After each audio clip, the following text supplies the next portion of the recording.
Welcome to day 45 of 50 day me time challenge. So ఈ రోజు నాకు ఒంట్లో బాగాలేదనమాట. సో అన్ని పనులు కార్తికే చేశారు. మీ అందరికి ఒక విషయం చెప్పాలి. లాస్ట్ 10 days బిఫోర్ నేను ఏదైతే క్యాండీ నడుస్తున్న వీడియో అండ్ లైక్ నుంచున్న వీడియో పోస్ట్ చేశానో 8th month లోనే ఎలా చేస్తుందని చెప్పి అందరూ పర్సనల్ డిఎమ్స్ చేశారు నాకు. సో మీ అందరికి నేనేమేమి చేశానని చెప్పి డీటెయిల్డ్ వీడియో యూట్యూబ్ లో తర్వాత అప్లోడ్ చేస్తాను. బట్ దానికన్నా ముందు మీకు ఒక విషయం చెప్పాలి ఏంటంటే దీనికి ఇప్పుడు 9 months వచ్చాయి. సో నేను 9th month డాక్టర్ చెకప్ కి వెళ్ళినప్పుడు డాక్టర్ క్యాండీని ఎగ్జామిన్ చేసి చాలా అప్రిషియేట్ చేశారు. ఎందుకంటే తిని అడ్వాన్స్డ్ గా ఉంది అన్ని విషయాల్లోని అని చెప్పి. సో నాకు అప్పుడు అది పెద్దగా తెలియలేదు. బట్ నేను అబ్జర్వ్ చేసింది ఏంటంటే ప్రతిసారి తిని చెకప్ కి వెళ్ళేటప్పుడు అక్కడ ఒక క్వశ్చనరీ ఫామ్ ఉంటుంది అనమాట. సో మైల్ స్టోన్ లాంటి క్వశ్చనరీ ఫామ్, అది మనం ఫిల్ చేయాలి.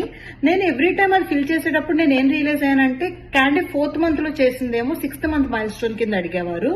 6th month లో చేసినవన్నీ ఇప్పుడు 9th month మైల్ స్టోన్ కింద అడుగుతున్నారు అనమాట. సో అప్పుడు నేను రియలైజ్ అయ్యాను, ఓకే తిను అన్నిటిలోనూ కొంచెం అడ్వాన్స్డ్ గానే ఉంది. సో నా పేరెంటింగ్ బాగుంది అని చెప్పి నాకు అప్పుడు కాన్ఫిడెంట్ కలిగింది. అఫ్ కోర్స్ మీరు అందరూ పర్సనల్ డిఎమ్స్ లో నన్ను అప్రిషియేట్ చేసినా కూడా నేను ఇంకా పర్ఫెక్ట్ కాదేమో అని అనుకున్నాను. But I'm so happy. నా బేబీ గ్రోత్ నాకు చాలా ఇంపార్టెంట్. సో ఆ విషయంలో నేను చాలా హ్యాపీగా ఫీల్ అవుతున్నాను.